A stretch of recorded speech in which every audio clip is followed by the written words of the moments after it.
நம்முடைய கர்த்தரும் இரட்சகருமாக இயேசு கிறிஸ்துவின் இனிய நாமத்தினாலே உங்கள் யாவரையும் வாழ்த்துகிறேன்.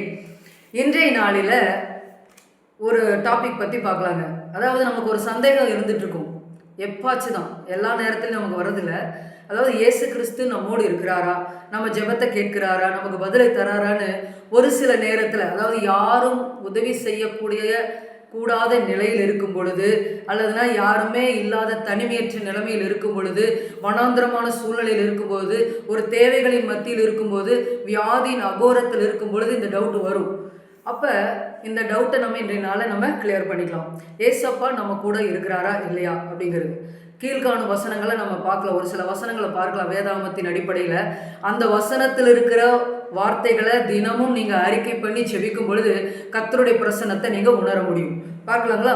அப்போஸ்தலர் 18ஆம் அதிகாரம் 10வது வசனத்தில் நான் உன்னுடனே கூட இருக்கிறேன்னு சொல்லி அப்போஸ்தலர் பவுலோடு கூட இடைப்படுகிறார். அப்போ நம்மோடு கூட கர்த்தர் இருக்கிறாருங்க. ஏசாயா 41:14 பயப்படாதே நான் உனக்கு துணை நிற்கிறேன் அப்படிங்கிறார். நம்ம கூட இருக்கிறாரு, நம்ம பக்கத்திலேயே துணையா நிற்கிறார். அடுத்தது பார்த்தீங்கன்னா உபாகமம் 31:8 கர்த்தர் தாமே உனக்கு முன்பாக போகிறவர். யாருங்க போறாங்க? மனுஷர் போல எந்த சூழ்நிலையும் கடந்து போகல, கர்த்தர் நமக்கு முன்பாக போகிறார். ஏன் அப்படின்னா மீகா 2:13 வாசிக்கிறோம், தடைகளை நீக்கி போடுகிறவர் அவர்களுக்கு முன்பாக கடந்து போவார். அப்ப நமக்கு முன்னாடி இருக்கிற தடைகளை எல்லாம் உடைச்சிட்டு கர்த்தர் நமக்கு முன்பாக போகிறார். அடுத்த வசனம் பார்த்தீங்கன்னா ஏசாயா 58:8 அவருடைய மகிமை, எது மகிமை? கர்த்தருடைய மகிமை நம்மை பின்னாலே காக்கிறதுன்னு சொல்லி வேதத்துல வாசிக்கிறோம். சங்கீதம் 121:5 கர்த்தர் நமது வலது பக்கத்துல நிழலா இருக்கிறார். இப்ப நம்ம ஒரு இருட்டில் நடக்கிறோம்னு வச்சுங்களேன், லைட் வெளிச்சம் நம்மளோட படும்போது நம்ம நிழல் நம்ம கூட வர்ற மாதிரி கர்த்தர் நமக்கு நிழலாவே இருந்து நம்ம கூடவே வருகிறார். அடுத்தது சங்கீதம் 139:5 வாசிச்சிங்கன்னா முற்புறத்திலும் பிற்புறத்திலும் என்னை நெருக்கி உங்க கரத்தை என் மேல் வைக்கிறீன்னு சொல்லி சங்கீதத்துல வாசிக்கிறோம். அப்ப அவருடைய கரம் நம்ம மேல இருக்குங்க. உன்னத பாட்டு 8ஆம் அதிகாரம் 3வது வசனத்துல அவரது இடதுகை நம் தலையின் கீழ் இருக்கும், அவரது வலதுகரம் நம்மை அணைத்துக் கொள்கிறதுன்னு சொல்லி வேதத்துல வாசிக்கிறோம். இப்போ ஒரு குழந்தை இருக்கு, அந்த குழந்தைய நம்ம எப்படி தூக்குவோம்? தலை கீழே ஒரு கையை இடது கை போடுவோம், வலது கையில பிள்ளையை அணைச்சிக்குவோம். அது மாதிரி கர்த்தர் நம்மை ஒரு குழந்தையை போல அணைத்துக் கொள்கிறார். அடுத்தது எஸ்ரா 8ஆம் அதிகாரம் 31வது வசனத்துல பார்த்தீங்கன்னா நம் தேவனுடைய கரம் நம் மேல் இருந்து நம்மை தப்புவிக்கிறது. எந்த சூழ்நிலையில? சத்துருக்களுடைய கைக்கும் அதாவது பதிவிருந்து மறைவிடத்தில் இருக்கிற சாத்தானுடைய அம்புகளுக்கும் நம்மை விலக்கி காத்து தப்புவிக்கிறதுன்னு சொல்லி எஸ்ரால வாசிக்கிறோம். 2 சாமுவேல் 8ஆம் அதிகாரம் 14வது வசனம், 7ஆம் அதிகாரம் 9வது வசனத்துல எல்லா இடத்திலும் கர்த்தர் நம்மோடு கூட இருந்து நம்மை காப்பாற்றுகிறான்னு சொல்லி வேதத்துல வாசிக்கிறோம். 1 பேதுரு 3ஆம் அதிகாரம் 12வது வசனத்துல கர்த்தருடைய கண்கள் எப்போதும் நம்ம நோக்கமா இருக்கிறது. புரியுதுங்களா? நம்முடைய கண்கள்ல கர்த்தருடைய கண்கள், நம்ம அம்மா அப்பா பார்க்கல, பிள்ளைகள் பார்க்கலன்னு நினைக்க கூடாது. கர்த்தருடைய கண்கள் எப்போதும் நம்ம மேல நோக்கமா இருக்குதுன்னு சொல்லி வேதத்துல வாசிக்கிறோம். அதே அதிகாரத்துல அதே வசனத்துல அவர் செவிகள் நம் வேண்டுதலுக்கு கவனமாய் செவி சாய்க்கிறதுன்னு சொல்லி நம்ம ஜெபிக்கிறோம். பார்த்தீங்களா? பதில் கிடைக்கலையும் நம்ம யோசிக்கிறோம் இல்லையா? நம்ம ஜெபிக்கிற ஜெபத்தை ஆண்டவர் செவி கொடுத்து கேட்கிறாரு, அதற்கு ஏற்ற வேளையில பதில் கொடுக்கிறவராய் இருக்கிறார். அடுத்தது ஏசாயா 30ஆம் அதிகாரம் 21 அவர் நம் காதில பேசி கொண்டிருக்கிறார். என்ன பேசுறாரு?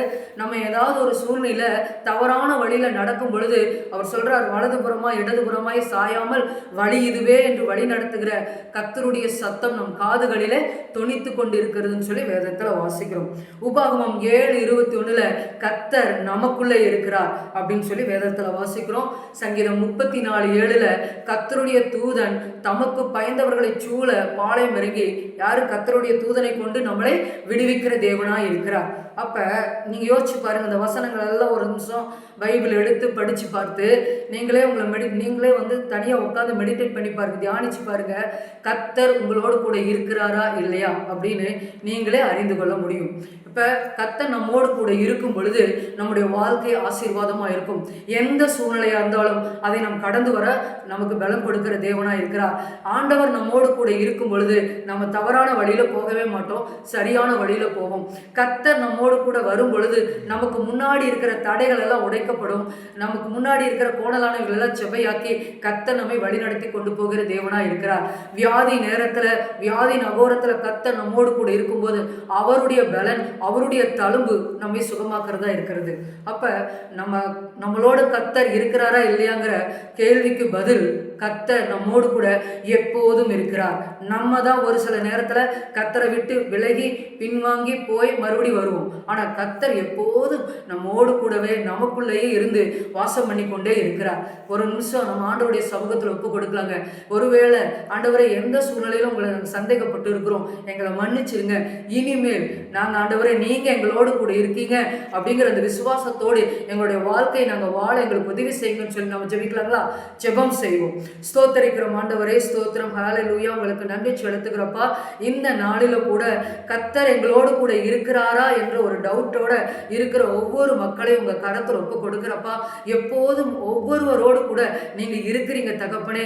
அதை நாங்கள் உணர்ந்து கொள்ள எங்களுக்கு கிருபை பாராட்டுங்க ஆண்டவரே. அந்த பார்த்த வசனங்களில கர்த்தர் எங்களோடு கூட இருக்கிறீங்க. எங்களுடைய செவி ஆண்டவரே ஜெபத்திற்கு செவி கொடுக்கிறீங்க. எங்கள் மேல நீங்க நோக்கமா இருக்குங்க. உங்க கண்கள் எப்போது எங்க மேல இருக்கு, உங்க கரம் எங்க மேல இருக்கு, உங்க சிந்தைகள் எப்போது எங்க மேல இருக்கப்பா. நீங்க எப்போதும் ஒரே மாதிரி தான் இருக்கீங்க. நாங்க தான் ஒரு சில நேரத்துல உங்களை விட்டு விலகி போய் மறுபடியும் வர்றோம் ஆண்டவரே. அதை விட்டு நாங்க விலகி ஆண்டவரை முழுவதுமாய் உங்களை 100க்கு 100 நம்பி கர்த்தர் எங்களோடு கூட இருக்கிறார் என்கிற அந்த விசுவாசத்தோடு அடுத்த அடி எடுத்து வைக்க கர்த்தர் எங்களுக்கு கிருபை பாராட்டுங்க. உங்க சமூகத்துல ஒவ்வொருவரையும் ஒப்பு கொடுக்கிறப்பா. யார் யாரெல்லாம் ஆண்டவரே இந்த நாளில ஒப்பு கொடுக்குறாங்களோ, ஆண்டவரை சந்தேகப்பட்டதை ஆண்டவரே உங்களோட சமூகத்தில் ஒப்பு கொடுக்குறாங்களோ அவர்களை எல்லாம் மன்னித்து ஆண்டவரை இன்னும் மேல் ஆண்டவரே கர்த்தர் உங்களோடு கூட இருக்கிறார் என்கிற அந்த விசுவாசத்தில் அவர்கள் அடியெடுத்து வைக்க கிருபை பாராட்டுங்க. உங்க சமூகத்தில் ஒவ்வொருவரையும் ஒப்பு கொடுக்கிறேன். கர்த்தர் ஆசீர்வதிங்க, கூடவே இருங்க, வழி நடத்துங்க, பாதுகாத்துக் கொள்ளுங்க. இயேசுவின் மூலம் ஜெபிக்கிறோம் எங்கள் ஜீவனுள்ள நல்ல பிதாவே, ஆமென். ஏசாயா 41:10 வாசிக்கிறேங்க. பயப்படாதே, நான் உன்னோட இருக்கிறேன் என்று சொன்ன கர்த்தர் எப்போது நம்மோடு கூட இருக்கிறார். எனவே கவலைப்படாதீங்க, சந்தேகப்படாதீங்க. கர்த்தர் நம்மோடு கூட இருக்கிறார். தேங்க்யூ. God bless you.